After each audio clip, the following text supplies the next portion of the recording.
We're going to be transitioning here down to Florida. We're getting a press conference coming in right now live talking about a bomb threat near the St. Petersburg airport. Let's listen in. Door, and written on that lavatory door was a bomb threat, a threat to place an explosive device. It was very explicit. I'm not going to get into the details of it because it's part of the ongoing criminal investigation that we're conducting right now. But the flight attendant immediately notified the pilot. The pilot stopped the plane out there on the runway, and they evacuated the passengers. Because of the nature of the threat is very broad, and the threat is not limited to just that particular plane. In fact, it was including all Allegiant planes here at St. Pete-Clearwater International Airport, which made it incumbent upon us to secure all of the aircraft, and there were aircraft that were incoming, some were here on the ground. So we had to get all the passengers off all of the planes. We have numerous bomb dogs from the Pinellas County Sheriff's Office and surrounding agencies that are here, and we are probably about 98% complete with searching all of the planes with the bomb dogs, and we found no evidence of any explosive devices. We should be completed with that, and I'm at this stage prepared to tell you that the airport is safe. There is no immediate threat. We'll complete the search with the bomb dogs of the last remaining couple of bags here probably in the next few minutes. So once we do that, we'll continue conducting the investigation. We have detectives here from our threat management division that are interviewing everybody that's on the plane, crew, etc. And I anticipate shortly being able to turn the airport back over to the airport so that they can make decisions, and Allegiant can make decisions, and TSA can make decisions about how they reboard these passengers and are able to get them out of here. That's not going to happen immediately. There's going to take some time to do that because some of these passengers are outside of the sterile area. The sterile area may have to be cleared, so there are a lot of logistics that have to go on. And we also have to finish conducting interviews of everybody that was on the plane in question. So that's about all I can tell you at the moment, and I'll take any questions that you have. Any suspects so far, Sheriff? Yes, but I'm not going to get into that right now. Anyone in custody at this point? Nobody in custody, but we do have some people that their actions were suspicious and we're looking into it. But again, I want to stress that it's an active, ongoing investigation, and right now I'm comfortable in saying that there is no immediate threat to anybody that was on any of those planes or here at the airport. It does look like right now, from everything I can tell, it is very serious when people do something like this, that it is just a threat to place the bombs and to blow up the aircraft. So right now there's no evidence that anybody actually did anything. Sheriff, is the flight was incoming from Cincinnati. I understand from passengers that flight was delayed coming in from Cincinnati. With the turnaround time being so quick, do you believe that the suspect was somebody who was a passenger on that incoming flight from Cincinnati or somebody who was on the plane that is currently being detained? So the answer is we don't know, and everybody is suspect, including crew members, and so it isn't just limited to potential passengers. We're looking at it very seriously, of course, and we don't know when it happened or where it happened. Of course, one of the things we're trying to figure out is was that writing on the plane when it arrived here and nobody saw it, or was it written while it was here? So again, those are the things we're trying to figure out, but everybody's a suspect at this point. We do have some specific leads that we're following up. I'm not going to get into those, but hopefully within the next, this is going to take some time. Hopefully by later tonight or tomorrow morning we'll have some ideas to more of what happened. Is your suspect a member of the crew? Or I'm not going to talk about that. The ambulances outside, were they just staged as a precaution? Precautionary because of the nature of it and because of the volume that was impacted. Again, the threat was against not just that airplane, but all the Allegiant aircraft, and there were several here that were carrying passengers to various destinations around the country. So that was all precautionary. Are you able to share if there's one or more suspects at this time? I'm not going to get into more details on that. I'm sure if there were planes that from here that took off and had other destinations that they were landing in, did you coordinate with agencies in other cities that the planes originated from PIE? So from the time the threat was made until I believe that we have accounted for all of the planes that would be encompassed by the threat.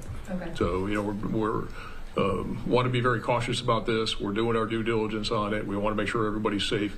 And I'm very comfortable that we have searched all the planes and we have all the planes accounted for that would be within the scope of the threat. And how Allegiant works with their pushes and everything goes in volume here. So you don't have sporadic takeoff. Everything seems to go at the same time. So I think that we're accounting for everything. Okay. I know this probably isn't a question for you, but in case you know, are flights being delayed or canceled at this point? That's not my area of responsibility as far as delayed or canceled. They're certainly delayed. You know, whether Allegiant will try and get some of those planes out of here tonight is up to them.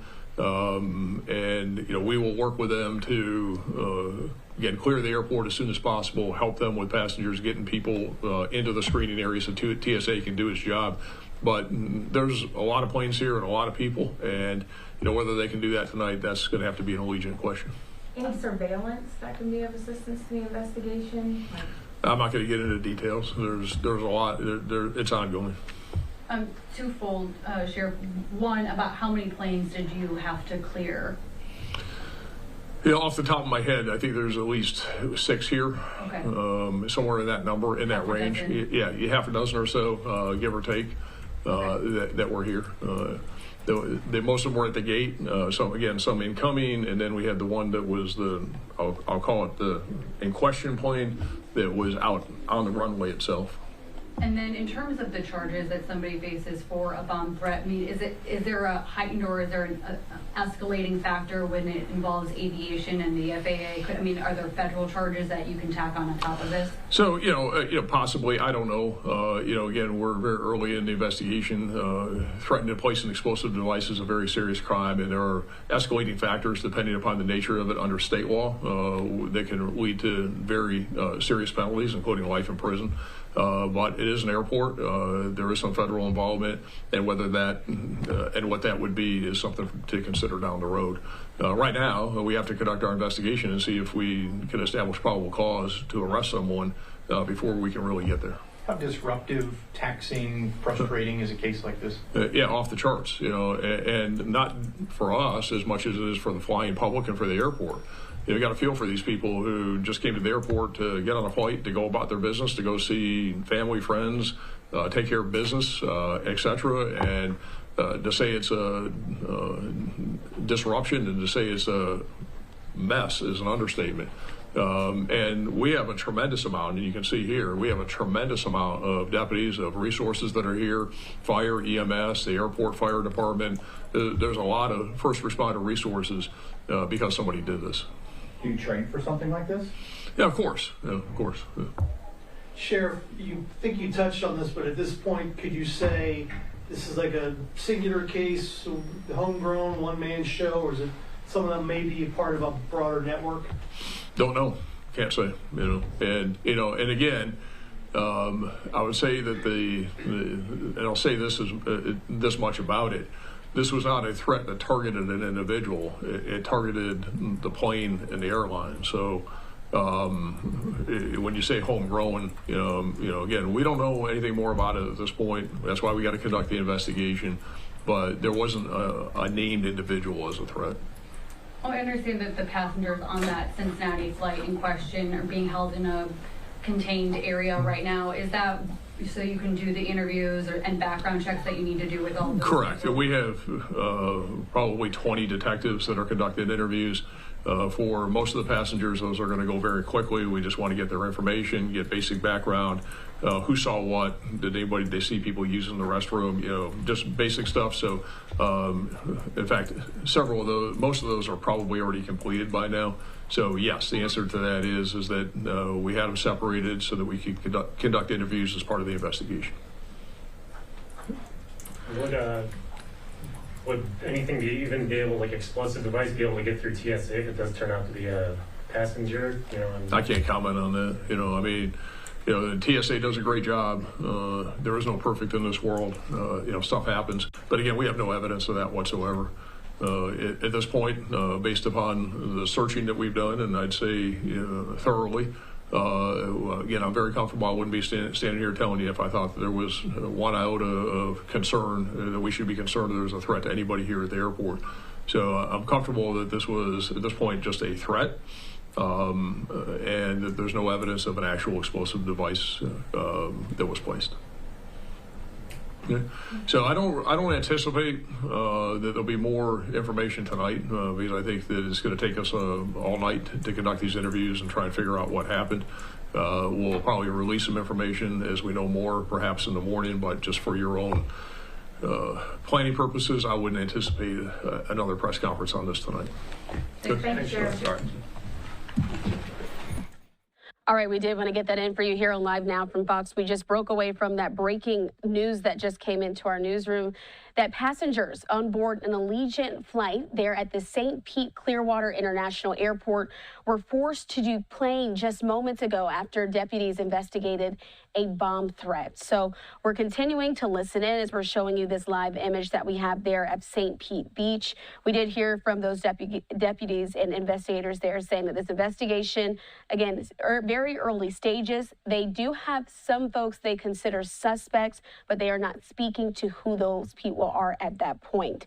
No one is in custody at this point, but they did say that there were certain actions taken on that Allegiant flight that were deemed suspicious. So at this time, they're going to be continuing to do interviews with some of those folks who were on board the plane.